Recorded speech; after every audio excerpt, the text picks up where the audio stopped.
artinya sampai kapanpun Ustadz tidak mau dipanggil ke istana. Enggak. Atau karena yang membuat Ustadz lebih nyaman ya kamu disebut. Ustadz Motivator. Motivator. Atau kalau nggak motivator, ustadz cosplay, itu enak tuh. Karena kita berusaha menjadi ustadz ini. Iya. Pura-pura menjadi ustadz itu lebih enak tuh.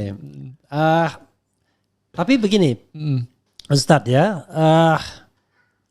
artinya sampai kapanpun Ustadz tidak mau dipanggil ke istana. Enggak. Atau karena rezim ini aja?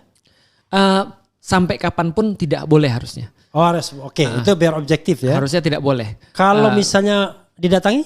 Kalau misalnya didatangi tentu tidak ada masalah. Justru itu yang menjadi adabnya. Atau kalau enggak datangnya di tempat netral. Let's say kalau yang datang itu misalnya penguasa yang Ustadz anggap zalim, misalnya yang korup, yang kemudian nepotistik dan lain sebagainya. Jangankan korup, Prof, yang datang ke tempat saya tuh ada yang murtad, Oke. ada yang berzina, Iya. ada yang melakukan segala macam. Justru karena itulah kita harus membuka pintu kita pada semua orang. Oke. Karena kenapa? Kalau kita memang benar-benar mensiarkan agama, kita harus siap untuk menerima siapapun. Karena yang perlu kita tuh bukan orang baik. Justru yang perlu kita tuh adalah orang-orang yang mungkin belum baik. I see. Walaupun kemudian fitnahnya akan banyak juga kan? Enggak sih, kalau didatengin enggak. Makanya saya saran, saya pernah diminta saran pada beberapa ulama, gimana kalau diundang? Saya bilang gini, kalau diundang mendingan cari tempat yang netral, jangan ke istana. Karena yang problematik itu menurut beberapa dalil adalah kita datang ke istana.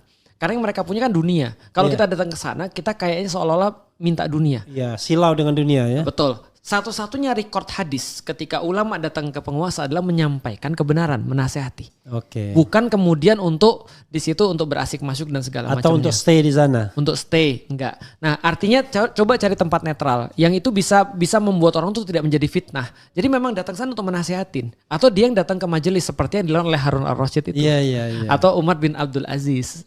Kepada ulama-ulama di zaman itu. Oke. Jadi jelas ya para penguasa ya, jangan datangkan ulama lalu kemudian Anda ceramah-ceramahin, bukan terbalik kan? Anda ceramahin lalu Anda siapkan amplop buat mereka. Itu mungkin